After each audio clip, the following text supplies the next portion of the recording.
విశ్వాసఘాతుకం లేదా ఆధ్యాత్మిక జీవితంలో వెనుకకు జారిపోవట లేదా ఆధ్యాత్మిక పతనం అంటే ఏమిటి? ఇందులో భావాన్ని పరిశీలిద్దాం.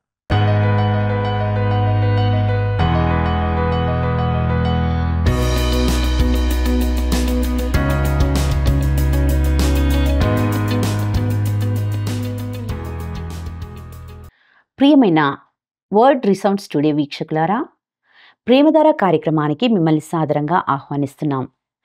ఈ లోకంలో మీ ఆధ్యాత్మిక జీవిత ప్రయాణము సాఫీగా కొనసాగుతుందని ఆశిస్తున్నాం. ముఖ్యంగా దేవుడు మీతో మాట్లాడుతున్నప్పుడు అందలి సత్యాలను మీ జీవితాలకు అన్వయించుకుంటున్నారని భావిస్తున్నాం. నేటి ఈ సందేశంలో ఆధ్యాత్మికంగా వెనుకకు జారిపోవడం అంటే ఏమిటో తెలుసుకుందామా? ఎందుకయ్యా యేసయ్యా నాపై ఇంత ప్రేమ, ఎందుకయ్యా యేసయ్యా నాపై ఇంత ప్రేమ, పాపిని నా కొరకు నీకు ఏల సిలువ శ్రమ, పాపిని నా కొరకు నీకు ఏల సిలువ శ్రమ, ఎందుకయ్యా యేసయ్యా నాపై ఇంత ప్రేమ, ఎందుకయ్యా యేసయ్యా నాపై ఇంత ప్రేమ.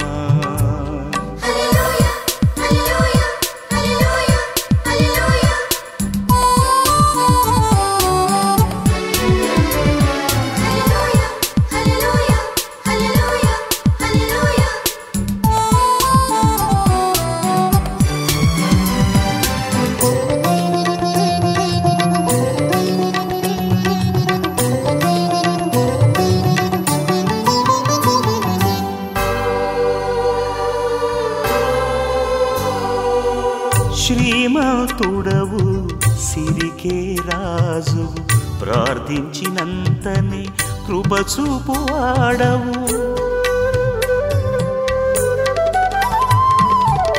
శ్రీమంతుడవు సిరికే రాజువు, ప్రార్థించినంతనే కృప చూపువాడవు, కడుదీనుడవై మరియ సుతుడవై, కడుదీనుడవై మరియ సుతుడవై, పశులశాలలో జన్మించినావా, నాకై ఇంత తగ్గించుకున్నావా, ఎందుకయ్యా యేసయ్యా నాపై ఇంత ప్రేమ, ఎందుకయ్యా యేసయ్యా నాపై ఇంత ప్రేమ.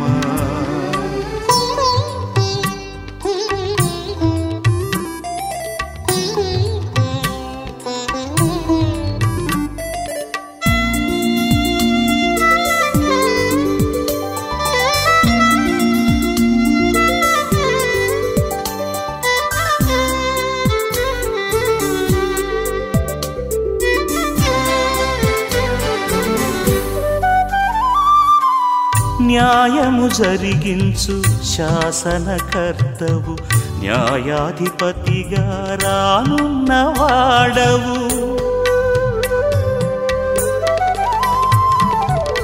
న్యాయము జరిగించు శాసనకర్తవు, న్యాయాధిపతిగా రానున్నవాడవు, లోకాధికారుల తీర్పుకు తలవంచి, లోకాధికారుల తీర్పుకు తలవంచి, దొంగల నడుమ మరణించినావా,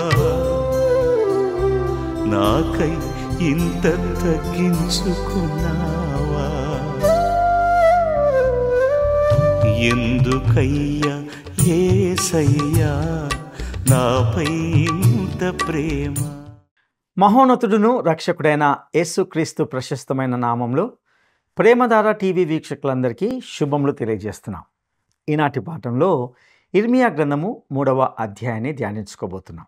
ఇర్మియా గ్రంథము 2వ అధ్యాయంలో ప్రారంభమైన ఇర్మియా యొక్క మొదటి సందేశంలో దేవుడు యూదాను 2 విషయాల్లో ఖండించినట్లుగా గమనించాం. అవేమిటంటే, మొదటగా వారు యెహోవాను తిరస్కరించారు, రెండవదిగా వారు తమ స్వంత దేవుళ్లను సృష్టించుకున్నారు.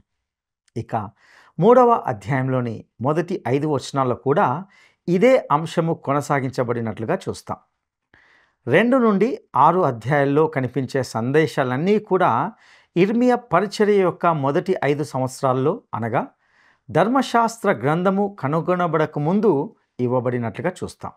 అయితే ఈ సమయంలో ఇర్మియా వంటి యువకుడైన యోషియా ప్రభువును వెతుకుతూ దేశంలో కొన్ని సంస్కరణలను చేపట్టాడు. ప్రధానంగా అతను యూదాలోని విగ్రహారాధనను శుభ్రపరచడానికి ప్రయత్నిస్తున్నట్లుగా చూస్తాం. జాతి యావత్తు జీవమున్న దేవుణ్ణి విడిచిపెట్టి విగ్రహారాధనలోనికి వెళ్ళింది. ఈ యువరాజు మరియు యువ ప్రవక్త అయిన ఇర్మియా సంయుక్త ప్రయత్నాలు జాతిపై గొప్ప ప్రభావాన్ని చూపించాయని మనం గమనించవచ్చు. యూదా విగ్రహారాధనకు వెళ్ళింది ఎందుకంటే అది సులభమైన మార్గము మరియు ప్రజాదరణ పొందిన మార్గం. కానీ అది వారి ప్రమాణాలను తగ్గించే మరియు వారి తక్కువ నైతిక స్థాయికి తీసుకొని వెళ్ళినటువంటి మార్గం. ఇక ఇర్మియా గ్రంథము 3వ అధ్యాయము 1వ వచనాన్ని గమనిద్దాం. మరియు ఒకడు తన భార్యను త్యజించగా ఆమె అతని యొద్ద నుండి తొలగిపోయి వేరొక పురుషునిదైన తర్వాత అతడు ఆమె యొద్దకు తిరిగి చేరునా? అలాగు జరుగు దేశము బహుగా అపవిత్రమగును గదా. అయినను నీవు అనేకులైన విటగాండ్రతో వ్యభిచారం చేసినను నా యొద్దకు తిరిగి రమ్మని యెహోవా సెలవిచ్చుచున్నాడు. ప్రియులారా, ఈ వచనాన్ని గమనించారా? యూదా చాలా తక్కువ స్థాయికి చేరుకుంది. దేశంలో గొప్ప అనైతికత ఉండింది. ఆమె వ్యభిచారిణి అయ్యింది. అయినప్పటికీ దేవుడు ఆమెను తన వైపుకు తిరిగి రమ్మని అడుగుతున్నాడు. ఇక ఇర్మియా గ్రంథము 3వ అధ్యాయము 2వ వచనాన్ని గమనిద్దాం. చెట్లు లేని కొండ ప్రదేశం వైపు నీ కన్నులెత్తి చూడుము. నీతో ఒకడు శయనింపని స్థలం ఎక్కడ ఉన్నది? ఎడారి మార్గమున అరబి దేశస్థుడు కాచియుండునట్లుగా నీవు వారి కొరకు త్రోవలో కూర్చుండి ఉన్నావు. నీ వ్యభిచారముల చేతను నీ దుష్కార్యముల చేతను నీవు దేశమును అపవిత్రపరచుచున్నావు. ఇక్కడ జాగ్రత్తగా గమనించాలి. విగ్రహారాధన అంటే కేవలం ఒక చిన్న విగ్రహాన్ని తయారు చేసి ఆరాధించడం మాత్రమే కాదు. ఒక మనిషి తన మనస్ఫూర్తిగా హృదయపూర్వకంగా తనకు తానే దేనికైనా అప్పజెప్పుకుంటాడో అదే విగ్రహారాధన. బైబిలు అత్యాశను లేదా దురాశను విగ్రహారాధనగా బోధిస్తుంది. ఎందుకంటే ఒక మనిషి ఏదైనా కోరుకున్నప్పుడు అతడు తన సమయమును తన శక్తిని దానికి ఇస్తాడు. అతను దానికి అంకితమైపోతాడు. ప్రత్యేకించి ఈ కడవరి దినాల్లో మనము చాలామంది ప్రజలను చూస్తాం. వారు పాపానికి అంకితమై ఉన్నారు మరియు వారు పాపంలో పెట్టే శక్తి అత్యంత గొప్పదిగా ఉంటుంది. కానీ మీరు గమనించండి, ఒక మనిషి జీవమున్న దేవుని నుండి తిరిగిన మరుక్షణమే అతడు వేరే దాని వైపు తిరుగుతాడు. అది అతను తయారు చేసింది ఏదో ఒకటి అవుతుంది మరియు అది అతనికి దేవునిగా కనపడుతుంది. అది అతని విగ్రహంగా మారుతుంది. దేవుడు అన్నాడు, ఇర్మియా తరంలోని యూదా దేశము పూర్ణ హృదయముతో విగ్రహారాధనలోకి వెళ్ళిందని, దాని ఫలితంగా దేశంలో గొప్ప అనైతికత ఉందని చెప్పాడు. ఈ 2వ వచనంలో నీ కన్నులెత్తి చూడుము అని దేవుడు చెప్పిన మాటల్లోని భావం ఏమిటంటే, ఆ ఉన్నత స్థలాలు ఎంత అనైతికంగా ఉన్నాయో మనం అర్థం చేసుకోవాలి. ఉన్నత స్థలం అనేది చెట్ల సమూహం. అక్కడ విగ్రహారాధన బలిపీఠం నిర్మించబడింది. అక్కడ అన్ని రకాల లైంగిక పాపాలు మరియు మత్తు వినోదాలు జరిగేవి. ఇలా యూదా చాలా అధమ స్థాయికి చేరుకుంది. ఈరోజు లోకంలోని ప్రస్తుత పరిస్థితులతో పోలిస్తే ఇంతవరకు చెప్పిన విషయాలు సరిగ్గా సరిపోతాయి కదూ? కాదంటారా? నేటి ప్రపంచంలోని ప్రతి దేశము జీవమున్న మరియు నిజమైన దేవుణ్ణి విడిచిపెట్టింది. ఇది లోకం యొక్క నైతిక స్థితిని స్పష్టంగా మనకు కనిపిస్తుంది. ఎంతటి నిరంకుశత్వం, నిజాయితీలేమి మరియు అవినీతి మాటలు మనము ప్రతి చోట చూస్తున్నాం. మనకు తెలియకుండానే మన పిల్లలకు చాలా అసభ్యకరమైన భాషను కూడా నేర్పించే స్థితిలో ఉంటున్నాం. ఇక ఇర్మియా గ్రంథము 3వ అధ్యాయము 3వ వచనాన్ని గమనిద్దాం. కావున వానలు కురియక మానెను, కడవరి వర్షం లేకపోయి ఉన్నది. అయినను నీకు వ్యభిచార స్త్రీ ధైర్యం వంటి ధైర్యం కలదు, సిగ్గుపడనొలకున్నావు. ఇక్కడ దేవుడు వర్షాన్ని నిలిపివేయడం ద్వారా తాను ఇప్పటికే తీర్పు తీర్చడం ప్రారంభించానని వారికి చెప్తున్నాడు. ప్రియులారా, గత కొన్ని సంవత్సరాలుగా మనం ఎదుర్కొన్న అనేక జాతీయ విపత్తుల్లో దేవుని తీర్పును మనం చూడగలమని నేను భావిస్తున్నాను. దురదృష్టవశాత్తు అది మనల్ని మేల్కొల్పడం లేదు మరియు మనల్ని ఆయన వైపుకు తిరిగి రావడం లేదు. ఇక మనము ఇప్పుడు ఇర్మీయా యొక్క 2వ సందేశానికి వస్తున్నాం.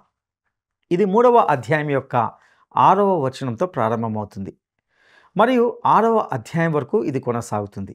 ఈ సందేశంలో దేవుడు తన ప్రజలను విశ్వాసఘాతుకత కారణంగా ఆరోపిస్తున్నాడు.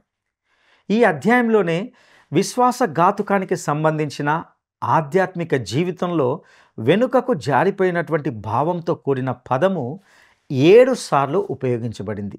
ఇది మొత్తం బైబిల్ గ్రంథంతో పోలిస్తే సగానికంటే ఎక్కువ సార్లు, అనగా ఇర్మీయా గ్రంథంలోనే ఈ పదము మిగతా బైబిల్ అంతటికంటే ఎక్కువగా కనిపిస్తుంది.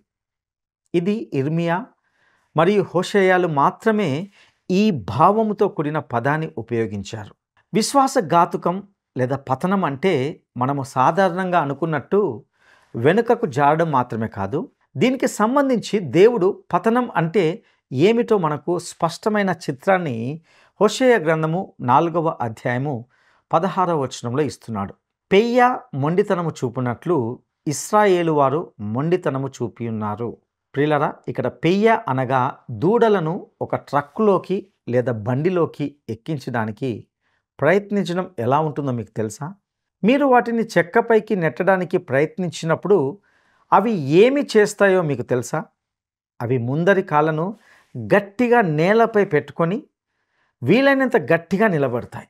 అవి అలా నిలిచిపోయి మీరు వాటిని కదిలించలేనంతగా ఉంటాయి. వాటిని కదిలించడానికి ప్రయత్నించినప్పుడు అవి వెనుకకు జారడం ప్రారంభిస్తాయి. పతనం అంటే ఇదేనని దేవుడు మనకు చిత్రీకరిస్తున్నాడు.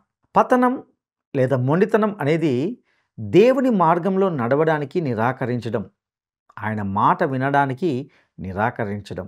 మరియు మనము ఆ ఆవులు లేదా దూడలలాగే చేసినప్పుడు, మన ఇష్టాన్ని దేవుని ఇష్టానికి వ్యతిరేకంగా ఉంచినప్పుడు మనము ప్రతిసారి వెనుకకు జారిపోతున్నాం. మనము ప్రభువునకు ఆయన ఇష్టానికి వ్యతిరేకంగా తిరిగినట్లయితే మనము కూడా ఆయన నుండి ఇంకా ఇంకా దూరంగా వెళ్తున్నామని గ్రహించాలి. ఇక ఇర్మీయా గ్రంథము 3వ అధ్యాయము 6వ వచనాన్ని గమనిద్దాం. మరియు రాజైన యోషియా దినముల్లో యెహోవా నాకీలాగు సెలవిచ్చెను, ద్రోహిణీయగు ఇశ్రాయేలు చేయు కార్యము నువ్వు చూచితివా?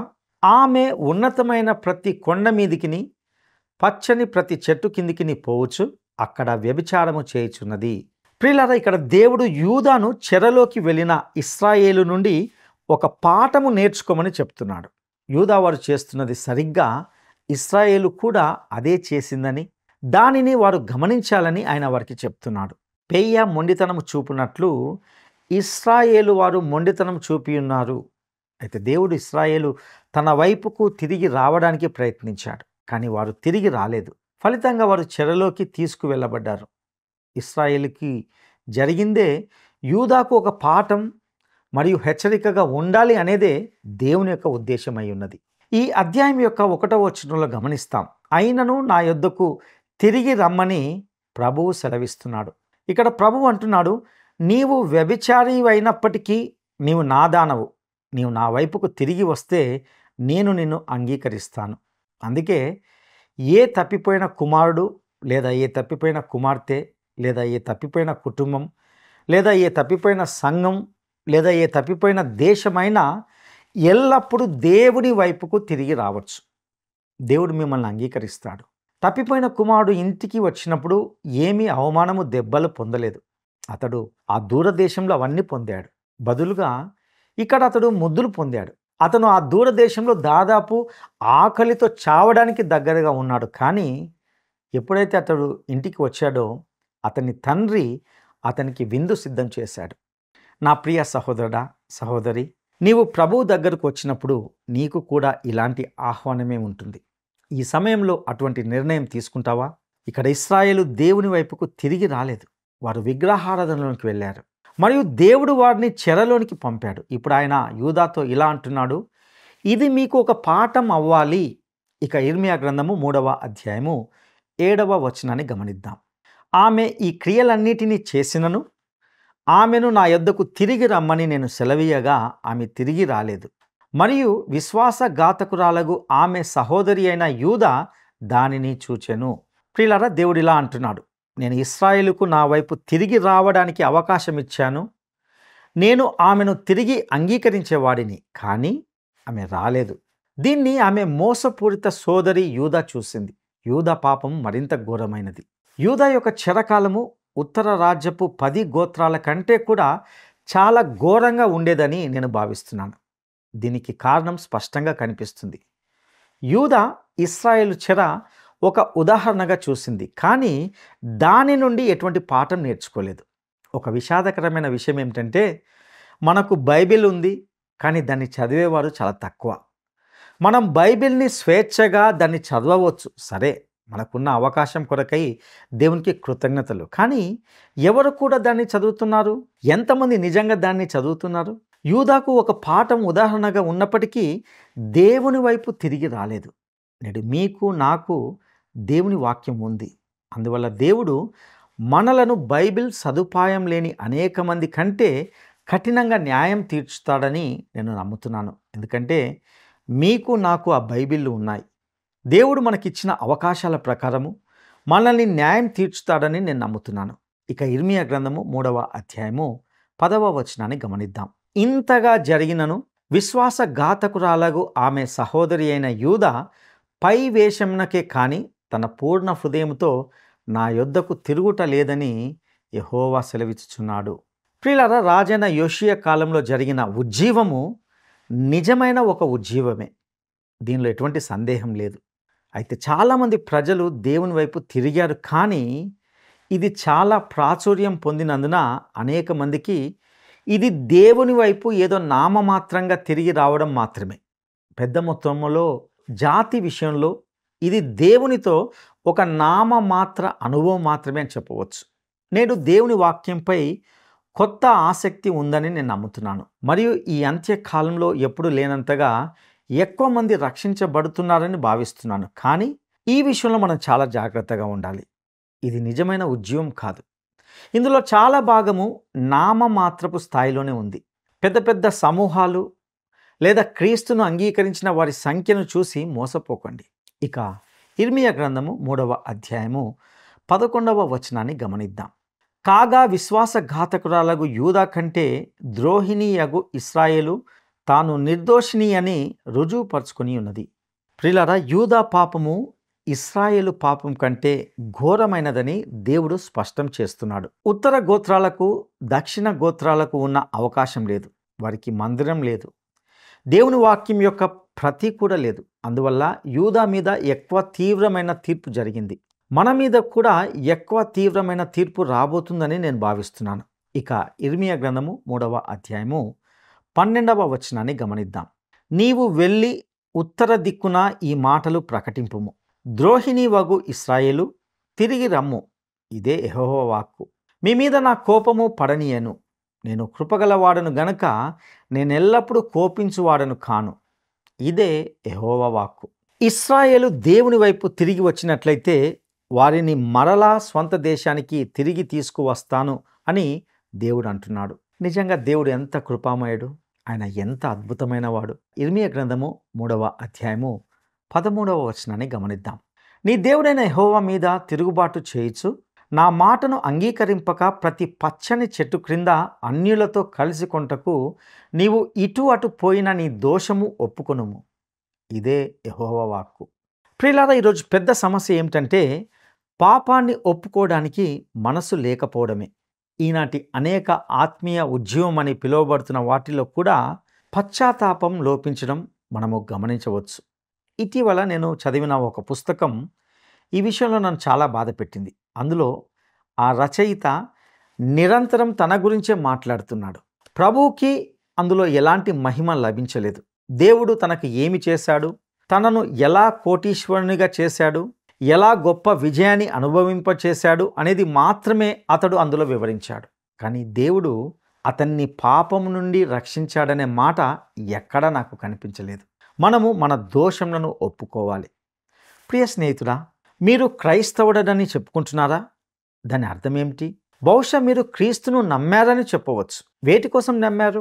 మీరు ఆయన్ని మీ రక్షకుడిగా నమ్మారని చెప్పవచ్చు. బాగుంది, చాలా సంతోషంగా ఉంది. అయితే ఆయన మిమ్మల్ని పాపం నుండి రక్షించాడా? గుర్తుంచుకోండి, ఆయన మీకు కొత్త వ్యక్తిత్వంను ఇవ్వడానికి కానీ లేదా మిమ్మల్ని కోటీశ్వరునిగా చేయడానికి కాదు, కానీ ఆయన మీ పాపాల నుండి రక్షించడానికి శిలువ మీద మరణించాడు. మన అపరాధాల కోసం ఆయన బలి అర్పణ అయ్యాడు. మనమంతా దేవుని ఎదుట అపరాధులమే. ఇర్మియా ద్వారా దేవుని వాక్యము నీ దోషములను గుర్తించు, ఒప్పుకో అని చెప్తున్నప్పుడు ఇది యూదాకు మాత్రమే కాదు, నేడు మనకు కూడా ఉద్దేశించబడిందని గ్రహించాలి. ఇక ఇర్మియా గ్రంథము 3వ అధ్యాయము 14వ వచనాన్ని గమనిద్దాం. భ్రష్టులగు పిల్లలారా తిరిగి రండి, నేను మీ యజమానుడను, ఇదే యెహోవా వాక్కు. ఒకానొక పట్టణంలో నుండి ఒకనిగాను ఒకానొక కుటుంబంలో నుండి ఇద్దరిగాను మిమ్మును తీసుకొని సియోనుకు రప్పించెదను. ప్రియులారా, ఈ వచనాన్ని గమనించారా? ఆహా, దేవుడు ఎంత కృపామయుడు కదా. ఇక ఇర్మియా గ్రంథం 3వ అధ్యాయం 15వ వచనాన్ని గమనిద్దాం. నాకిష్టమైన కాపరులను మీకు నియమింతును, వారు జ్ఞానముతోనూ వివేకంతోనూ మిమ్మును ఏలుదురు.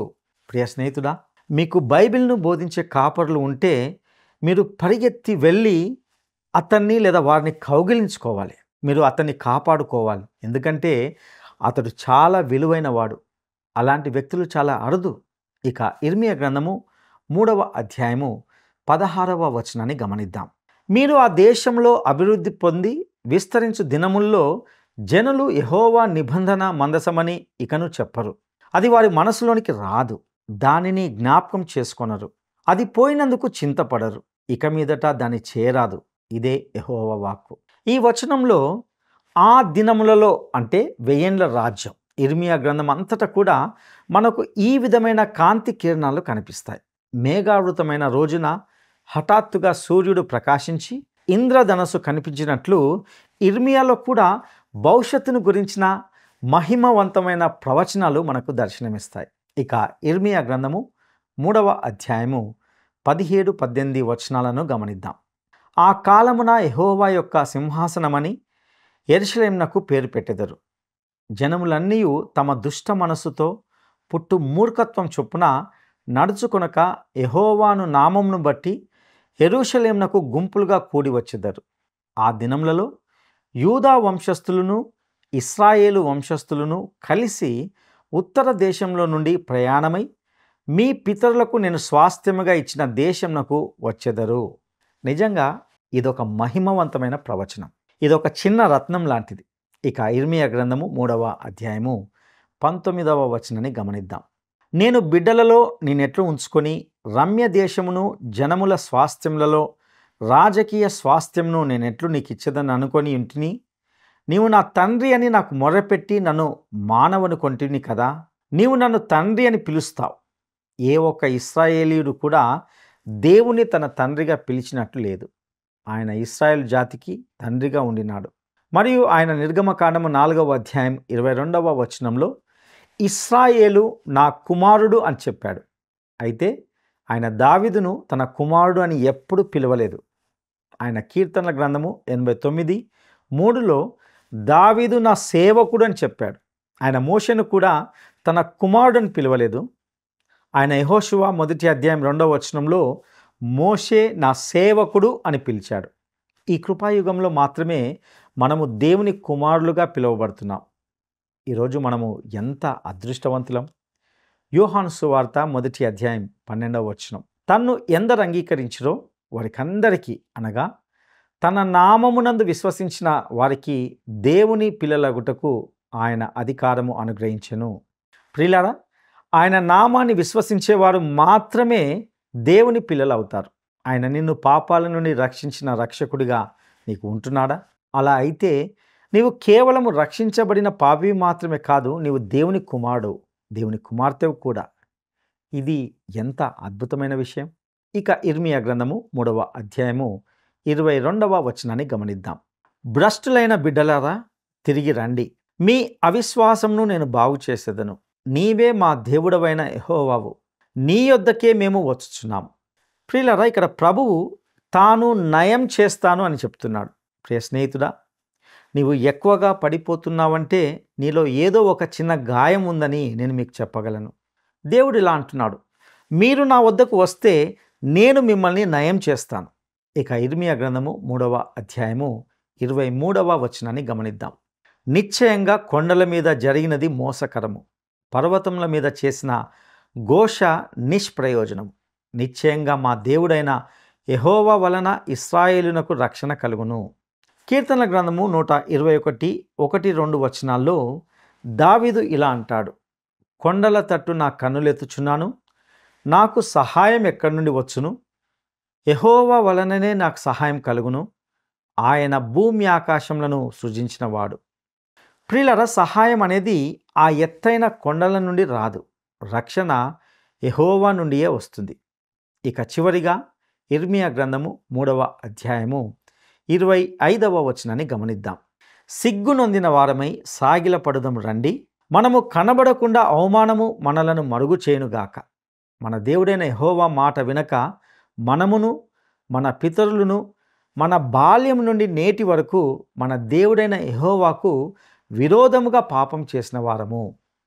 ఇక్కడ ఒక విషయాన్ని గమనించాలి. యూదా తన పాపాలను ఒప్పుకోలేదు. ఇర్మియాయే తన పక్షాన, వారి పక్షాన పాపాలను ఒప్పుకున్నాడు. ప్రియ సహోదరుడా, సహోదరి, మీకు తెలుసా, ఈరోజు మనము కొంచెం పాపాన్ని ఒప్పుకోవడం అనేది మనకు ఎటువంటి హాని తలపెట్టదు. ప్రత్యేకమైన ఆత్మ వరాలను గురించి మరియు దేవుని ప్రత్యేక ఆశీర్వాదాలను గురించి మనం చాలా వింటుంటాం. అది అద్భుతమైనది. ఆయన మనలను ఆశీర్వదించాడు కాబట్టి మనము దేవునికి కృతజ్ఞతలు తెలియజేయాలి. కానీ మనము ఒప్పుకోలు లేకపోవడం చేత దేవుని మహిమను పొందలేకపోతున్నామని మీరు ఎప్పుడైనా విన్నారా? మీరు ఆయన వైపు వెళ్ళి ఆయన మహిమకు మీరు ఎంత దూరంగా ఉన్నారో ఎప్పుడైనా ఆయనకు చెప్పారా? మనము ఆయన ముందు వినయంగా ఉండాలి. మన పాప స్థితిని దేవుని సన్నిధిలో ఒప్పుకోవాలి. అటు కృప దేవుడు మనందరికీ దయచేయునుగాక. దైవాశీస్సులు.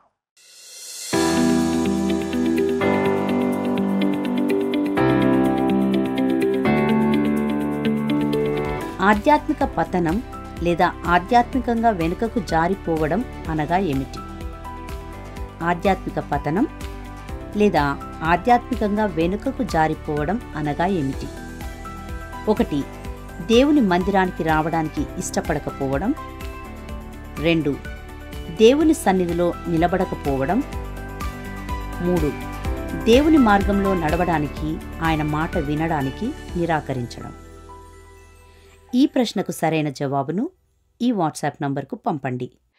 నేటి ఈ సందేశం ద్వారా అనేక సత్యాలను నేర్చుకున్నారని, అవి మీ ఆధ్యాత్మిక జీవితాలను సరిచేసుకోవడానికి ఉపయోగకరంగా ఉన్నాయని భావిస్తున్నాం. ఇంకా లోతుగా ఎదగడానికి, అవసరమైన విషయాలు నేర్చుకోవడానికి, మీరు నేర్చుకున్న వాక్య సత్యాలను, మీ విలువైన అభిప్రాయాలను మాతో పంచుకోవడానికి దయచేసి ఈ టీవీ స్క్రీన్పై ప్రదర్శించబడిన నంబర్తో మమ్మల్ని సంప్రదించండి. మీ ప్రతి ఫోన్ కాల్ మాకు చాలా విలువైనదని భావిస్తూ మీ కాల్ కోసం వేచి ఉంటాం. ప్రభువు కృప మీ అందరికీ తోడైండునుగాక. ఆమేన్. ఈ కార్యక్రమం మీకు నచ్చిందా? అయితే వెంటనే మిస్డ్ కాల్ ఇవ్వండి. బహుమతి పొందే విజేత మీరే కావచ్చు.